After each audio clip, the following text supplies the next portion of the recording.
1990-ад оны эхэн үе. Хятадын хойд хэсэгт орших Өвөр Монголын бүс нутагт амьдрал ажмаар өөрчлөгдөж эхэлсэн үе байлаа.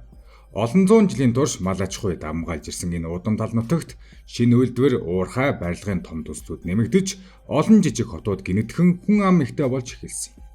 Засгийн газрын бодлогоор нүүрсний уурхай төмөрийн үйлдвэр, барилгын материалын үйлдвэрүүд байгуулагдаж хөдөө орон нутгаас болон Хятадын өөр мужуудаас олон мянган ажилчин ирж суурьшсан.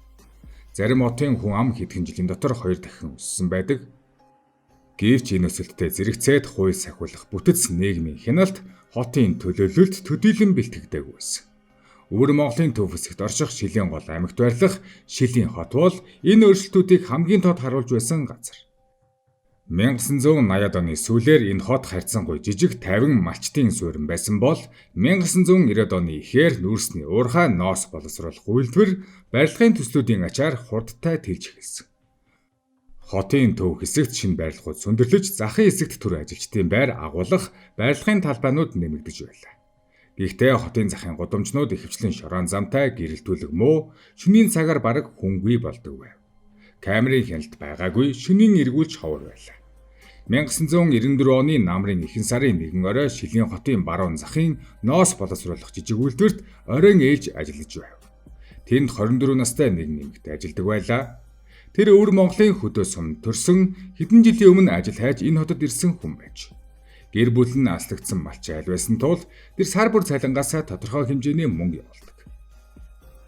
Тэр орой үйлдвэрийн ээлж 21 цаг орчимд дууссан. Бусад ажилчид автобусанд сууж харсан бол тэр явган харахаар шийджээ. Учир нь түүний түрээсийн байр үйлдвэрээс 2 хон буудлын зайтай байсан. Шилийн хотын баруун захын гудамжинд тэр үед ихэвчлэн харанхуй байдаг байв.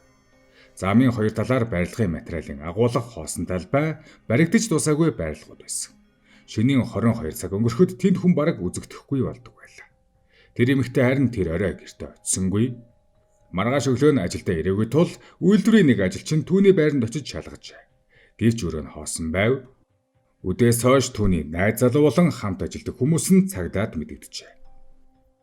Харин үүнээс 2 хоногийн дараа хотын баруун захын шорон замын хажууд нэг хүний цогц олдсон тухай мэдээлэл цагдаад ирсэн. Цогцыг шалгахад өнөөх алга болсон 24 настай эмэгтэй болох нь тогтоогдчихэ. Хэрэг гарсан газар нь хотын захын хүн бараг явдаггүй хэсэг байсан. Ойролцоо гэрч байх боломж бага байлаа. Цагдаа нар орчныг шалгаж эхэлсэн ч тодорхой мөр гарч ирээгүй. Тэр үед мөрдөн шалгах технологи өнөөдрийн шиг хөгжөөгүй байв. ДНХ шинжилгээ байхгүй, хотуудын цагдаагийн мэдээллийн сан хоорондоо холбогдоогүй. Камерын бичлэгч бараг байгаагүй. Ийм нөхцөлд энэ хэрэг маш хурдан мухардалд орж эхэлсэн. Цагдаа нар ойролцоох барилгын талбай агуулгах үйлдвэрүүдийн ажилчдыг шалгасан. Зарим хүмүүсийг байцаасан ч тодорхой сэжигтэн илэрсэнгүй. Хэдэн 7 хоног өнгөрөхөд хэрэг аажмаар намжиж эхлэв. Шилийн хотын оршин суугчид энэ явдлыг харамсалтай боловч санамсаргүй нэг хэрэг гэж үзв. Тэр үед тэд хараахан мэдээгүй байсан нэг зүйл бий.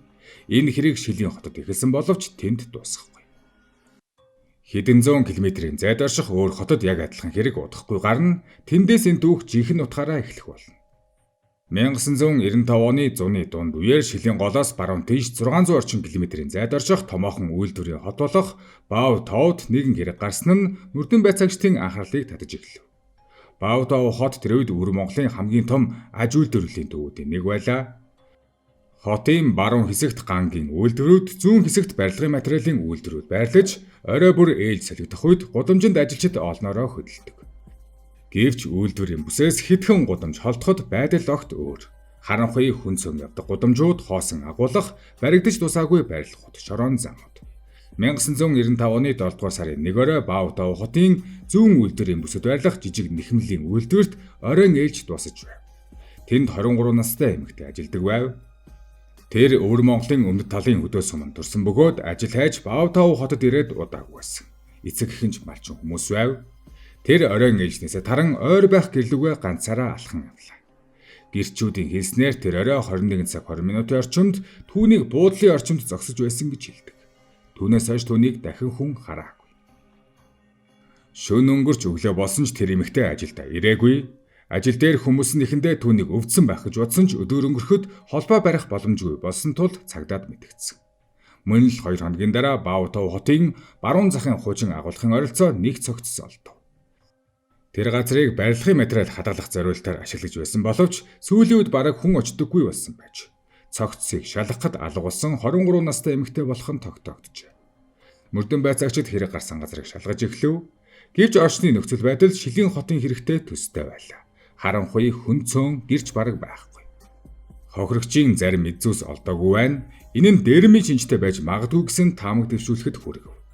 Гэвч Шилийн хотоос ирсэн нэгэн цагта Шилийн хотод гарсан 24 настай эмэгтэй хэрэгтэй төстэй зүйл байгааг анзаарчээ. Хохирогчид хоёулаа үйлдвэрт ажилдаг, хоёулаа оройн ээлжис тараад алга болсон. Хоёулаа хотын захын хяналт сул газар нас барсан байдалтай олдсон. Гэхдээ энэ төстэй байдал хоёр хотын мөрдөн байцаагчдыг бүрэн итгүүлэхэд хангалттай биш байлаа. Учир нь тухайн үед Өвөр Монголын олон хотод оройн цагаар дээрмийн хэрэг гардаг байсан. Үйлдвэрийн ажилчид оройн ээлжис тараад ганцаараа явах үед халдлагад өртөх тохиолдол ховор биш байсан. Гэвч Шилийн хотоос шилжиж ирсэн мөрдөн байцаагч энэ хоёр хэргийг зүгээр нэг давхцал гэж үзэхэд эргэлзэж эхэлсэн байдаг. Тэрээр хэрэг гарсан газруудын байршлыг газрын зураг дээр тэмдэглэж эхлэв. Шилийн хотын хэргийг нэг цэг дээр, Баавтогийн хэрэг өөр нэг цэг дээр, хотуудын хооронд хэдэн зуун километр зайтай байсан ч хоёулаа том замын шугамтай ойролцоо байрлаж байлаа. Энэ нь нэг шинэ асуулт гаргаж ирсэн. Хэрв гэмт хэрэгтэн хот хооронд хөдөлдөг хүн байсан бол яах вэ? 1990-ад оны Өвөр Монголд ийм хүмүүс олон байв. Байрлагын ажилчид, уурхаачид, ачааны машины жолооч нар хэдэн зуун километр зам туулж нэг хотод хэдхэн сар ажиллаад дараагийн хот руу явдаг байж. Анхны хэрэг гарснаас 2 жилийн дараа буюу 1996 оны үл Өвөр Монголын нийслэл болох Хөх хотод хүйтэн салхи тасралтгүй үлээж оройн цагаар гудамжинд хүмүүсийн хөдөлгөөн эрс багасж байлаа. Хөх хот тухайн үед Өвөр Монголын хамгийн том хотуудын нэг байсан ч 1990-ад оны дунд үеийн хотын бүтэц өнөөгийнхөөс огт өөр байлаа. Тэр үеийн Хөх хотод олон их сургууль, коллеж ажиллаж байсан бөгөөд Өвөр Монголын олон аймагаас ирсэн оюутнууд энд сурдаг байж. 1996 оны 2 дугаар сарын 1 орой 22 настай эмэгтэй оюутан оройн автобусанд сууж дотуур байрлуугаа харж явжээ. Тэр багшийн сургуулийн 2 дугаар курсын оюутан байсан бөгөөд хөдөө суманд амьдардаг эцэг ихтэй амралтаараа очихоор төлөвлөж байсан гэдэг. Тэр орой автобуснаас буух үед цаг ойролцоогоор бас л 21 цаг өнгөрч байж дотуур байр автобусны буудаас холгүй байсан тул тэр ихэвчлэн явган очдог байсан. Гэхдээ өнөөх залуу бүсгүй тэр шүн дотуур байрандаа ирсэнгүй. Эхэндээ өрөөнийх нь найзууд нь түүнийг танил дээрээ хонсон байх гэж бодсон. Гэвч маргааш нь ч холбоо барих боломжгүй хэвээр байсан тул сургуулийн захиргаа цагдаад мэдэгджээ. Маргааш өглөө нь Хөх хотын баруун захын хуучин үйлдвэрийн бүсээс нэгэн эмэгтэй цогцолцсон тухай мэдээлэл ирв. Цагдаа нар мөн л очиж шалгахад олдсон цогцсон алга болсон 22 настай оюутан болох нь тогтооглоо. Мөрдөн байцаагчид хэрэг гарсан газрыг наривчлан шалгаж эхлэв. Харамсалтай нь орчны нөхцөл байдал өмнөх хоёр хэргийг санагдуулан байв. Харанхуй хүн бараг явдаггүй газар гэрч байх боломж маш бага. Энэ удаа мөрдөн байцаагчид өмнөх хоёр хэргийг илүү нухацтай авч үзэж эхэлсэн. Шилийн хотын 24 настай үйлдвэрийн ажилтан, Баавтогийн 23 настай нэхмлийн үйлдвэрийн ажилтан, мөн Хөх хотын 22 настай оюутан. Тэдний амьдрал өөр өөр байсан. Нэг нь үйлдвэрт ажилдаг, нэг нь нэхмлийн ажилчин, нөгөө нь оюутан. Тэд хоорондоо огт танил биш хүмүүс байсан. Гэхдээ тэдний нас ойролцоо бүгд 20-од насны эмэгтэйчүүд байлаа. Мөн нэг нийтлэг зүйл байв. Тэд бүгд оройн цагаар ганцаараа явж байсан. Мөн тэд бүгд хотын захын хяналт сууд бүсэд нас барсан байдалтай олдсон. Энэ давхцал хэтэрхий олон байв. Хөх хотын мөрдөн байцаагчид Шилийн хот болон Баавтоо хотын цагдаатай холбоо барьж мэдээлэл солилцож эхлэв. Энэ нь тухайн үед Өвөр Монголд тэмч түгээмэл зүйл биш байлаа. Учир нь хот бүр ихэвчлэн өөрийн хэргийг өөрсдөө шалгадаг байсан. Гэвч энэ удаа тэд 3 хэргийг зэрэг харьцуулж үзэх шаардлагатай болов. Мөрдөн байцаагчид газрын зураг дээр хэрэг гарсан газруудыг тэмдэглэж эхлэв. Шилийн хот зүүн талд, Баавтоо баруун талд, Хөх хот тэдний дунд байрлах том хот. Эдгээр хотуудын хооронд хэдэн зуун километрийн зайтай байсан ч бүгд том автозамын шугамаар холбогдсон байлаа. Энэ замаар уурхаачид, байрлагын ажилчид, ачааны машинууд өдөр шөнөгүй явдаг. Тэд хот хооронд байнга явдаг хүмүүсийг шалгаж эхлэв. Байрлагын компаниудын ажилчдын бүртгэл, уурхаануудын ажилчдын жигсаалт, төр оршин суух бүртгэл зэргийг нэг бүрчлэн шалгаж эхэлжээ. Энэхүү шалгалтын явцад нэг хүний нэр давхцаж анхаарал татаж эхлэв. Тэр хүн хэд хэдэн хотод богино хугацаанд ажиллаж байсан. Шилийн голын бүсэд, дараа нь Баавтоо хотод, мөн хэсэг хугацаанд Хөх хотын захын байрлагын талбайд. Эдгээр хөдөлгөөнүүд аллагууд гарсан он саруудтай давхцаж байлаа. Тэр хүний нэрийг бүртгэлд Хүү Гав Чав гэж тэмдэглэсэн байсан. Хүү Гав Чав нь 1960-ад оны дунд үе төрсөн, хэрэг гарсан жилүүдэд ойролцоогоор 30 орчим настай байсан. Тэр тогтсон ажилгүй барилгын талбай жижиг үйлдвэрүүдэд төр хугацаанд ажилладаг хүн байж. Нэг хотод удаан амьдардаггүй, ажил дуусмагц өөр газар явчихдаг амьдралтай байсан. Гэхдээ энэ бүхэн зөвхөн давцал байж болох байлаа. Мөрдөн байцаагчид илүү тодорхой нотлогоо хэрэгтэй болсон. Ингээд тэд хүүгээ авч явтай хамт ажиллаж байсан хүмүүсийг олж байцааж эхлэв. Зарим нь түүнийг нам гүм бусадтай төдийлөн ярьдаггүй хүн байсан гэж хэлж байв. Зарим нь ажлын дараа гудамжаар удаан алхаж явдаг байсан гэж дурссан. Гэхдээ энэ нь гэмт хэрэг үлдсэн гэдгийг батлах баримт биш. Гэсэн ч мөрдөн байцаагч нэг зүйлийг ойлгож эхэлсэн. Хэрвээ энэ хүн үнэхээр хэрэгт холбоотой бол түүнийг аль болох хурдан олж байцаах хэрэгтэй. Учир нь хэрэг тэдний таамаг үнэн бол энэ хүн дараагийн хот руу аль хэдийн явсан байж магадгүй байсан. Тэр хүн одоо хаана байгааг хинч мэдэхгүй байлаа. Гэвч 1996 оны 100 шалгалтын үеэр нэг барилгын талбайн ажилчин цагдаа нарт хандаж хөх хотын захын барилгын талбайн орчимд хүүг авч яваг харагдсан гэж хэлжээ. Энэ мэдээлэл мөрдөн байцаагчдад нэг боломж өгсөн. Тэд анх удаа энэ хэргийг үйлдсэн байж магадгүй хүнтэй нүүр тулж магадгүй болсон. Цагдаа нар энэ мэдээллийг авмагцаа тухайн барилгын талбайд нууцаар ажиглалт хийж эхлэв. Үнэхээр хүүг авч яв тэнд ажиллаж байв. Тэр үедээ тэр 31 настай байлаа. Тэр тогтсон гэр бүлгүй нэг хотод удаан амьдардаггүй, барилгын ажил хийж амьдардаг хүн байв. Цагдаа нар түүнийг хэдэн өдөр ажигласны дараа баривчлах шийдвэр гаргав. Түүнийг ажилдаа явж байхад нь саатуулан хөх хотын цагдаагийн хэлцэд авчирч байцаалт эхлүүлжээ. Эхний байцаалтын үеэр хүүг авч яв өөрийгөө буруугүй гэж мэдгэцэн. Тэр зөвхөн барилгын ажил хийж амьдардаг жирийн ажилчин гэж өөрийгөө хэлв. Мөрдөн байцаагч түүний хөдөлгөөний талаар асууж эхэлсэн. Тэр 1994 онд Шилийн голын бүсэд, 1995 онд Баавда хотод ажилласан. Мөн 1996 онд хөх хотод ирж барилгын ажил хийж байсан тухайга үгүйсгээгүй. Гэвч энэ нь гэмт хэрэг үйлдсэн гэдгийг батлах баримт биш байв. Мөрдөн байцаагчид илүү нарийн асуултууд тавьж эхлэв. Тэд түүнийг өмнөх алгууд гарсан газруудын талаар асууж эхэлжээ. Хүүг авч яв зарим асуултанд тодорхой хариулж чадахгүй байв. Заримдаа түүний ярьсан зүйл өмнөх мэдүүлэгтэйгээ зөрж эхэлсэн. Байцаалт ч хэдэн цаг үргэлжлэв. Мөрдөн байцаагчид одоо илүү тодорхой нотлохоо олох хэрэгтэй болов. Тиймээс тэд өмнөх хэрэгүүдийн гэрчүүдийг дахин шалгаж эхэлжээ. Шилийн хотод гарсан анхны аллагын оролцоо нэг хүн үйл таних хэрэгтэй хүнийг харсан тухайд урссан байдаг.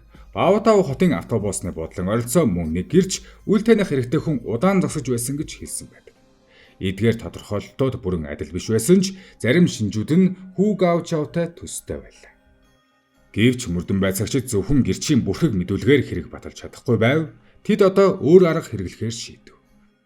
Хүүг авч явг өмнөх алгууд гарсан хотууд руу авч явж хэрэг гарсан газрууд дээр дахин шалгалт хийхээр болов.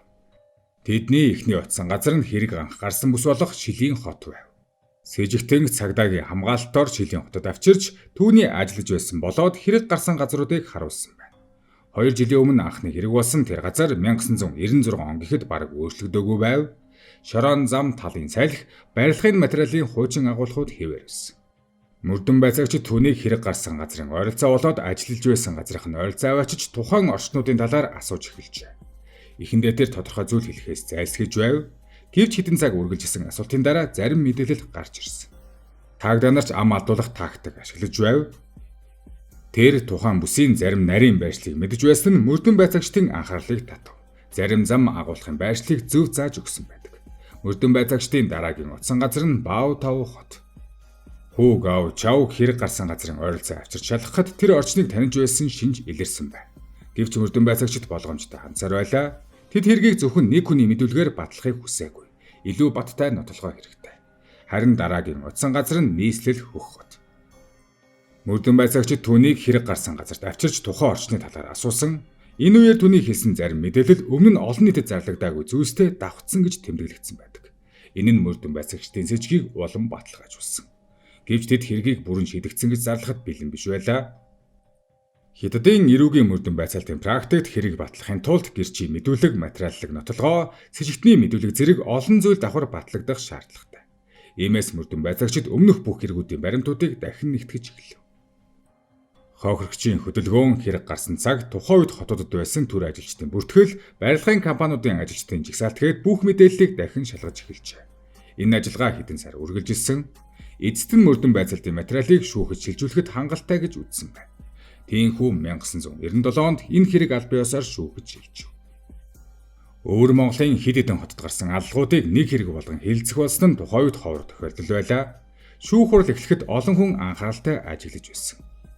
Шүүх хуралд өмнөх 3 жилийн хугацаанд гарсан аллагуудын талаарх нотлох баримтуудыг танилцуулагдсан, хохирогчдын нас хэрэг гарсан байршил, цаг хугацаа, мөрдөн шалгах ажиллагааны явцгээд бүх мэдээллийг нэгтгэн танилцуулжээ. Энэ шүүх хурал өвөр Монголын гэмт хэргийн дүүхэнд нэлээд анхаарал татсан хэрэг болсон юм. Гэвч энэ хэрэг зөвхөн нэг хүний шүүхээр дуусахгүй байв. Энэ хэрэг тухайн үеийн хууль сахиулах байгууллагуудад нэг чухал сургамж өгсөн. 1990-ад онд хотуудын цагдаагийн мэдээлэл хоорондоо хангалттай холбогдоогүй байсан нь мөрдөн шалгалтыг удаашруулсан. Хэрвээ эхний 2 хэрэг гарсны дараа хотуудын мэдээлэл илүү хурдан солилцогдсон бол зарим зүйл илүү эрт тодорхой болох боломж байсан гэж зарим судлаачид дүгнэдэг. Ингээд хэрэг шүүхийн шатанд орж эцсийн шийдвэр гарах мөч ойртож байлаа. Шүүхийн хэлэлцүүлэгт голчлон санаатай аллах үйлдсэн эсэх, үйлдэл нь олон удаагийн шинжтэй байсан эсэх, мөн тухайн хэрэг нийгэмд ноцтой аюул учруулсан эсхийг авч үзсэн байдаг. Тиймээс олон нотолгооны үр дүнд Хүү Гаочау хэрэгээ хүлээсэн. Шүүгч шийдвэрийг уншиж танилцуулсны дараа Хүү Гаочаут Хятадын ирээгүй хуулийн санаатаагаар хүний амьд хүрсэн зүйл ангаар цаазын ял оноожээ. Шийдвэрийн дагуу цаазын ял нь тухайн үед Хятадд хэрэгэлдэг журмаар 2 жилийн дотор гүйцэтгэх ял. Өөрөөр хэлбэл шүүхийн шийдвэр баталгаажсны дараа дээд шатны шүүхийн ялтанд орж дараа нь ялыг гүйцэтгэх процесс явагдана. Хятадын хуульд цаазын ял оносон шийдвэр бүрийг дээд шатны шүүх хянаж баталгаажуулах шаардлагатай байдаг. Энэ шатанд хэргийн баримтууд дахин шалгагддаг. Баталгаажуулалт дууссаны дараа ял гүйцэтгэх ажиллагаа хийгддэг журамтай. Шүүхийн шийдвэр гарсны дараа орон нутгийн хэвлэлүүд энэ хэргийг 1990-ад оны өвөр Монголд гарсан ноцтой гэмт хэргүүдийн нэг гэж бичсэн байдаг. Цуврал аллах гэх үгийг энэ үед ашигладаггүй байж. Ингэж харамсалтайгаар 3 Монгол эмэгтэй амьдрал тасарч тэднийг Хятад ажилчны үйлдсэн цуврал аллагын золиос болжээ.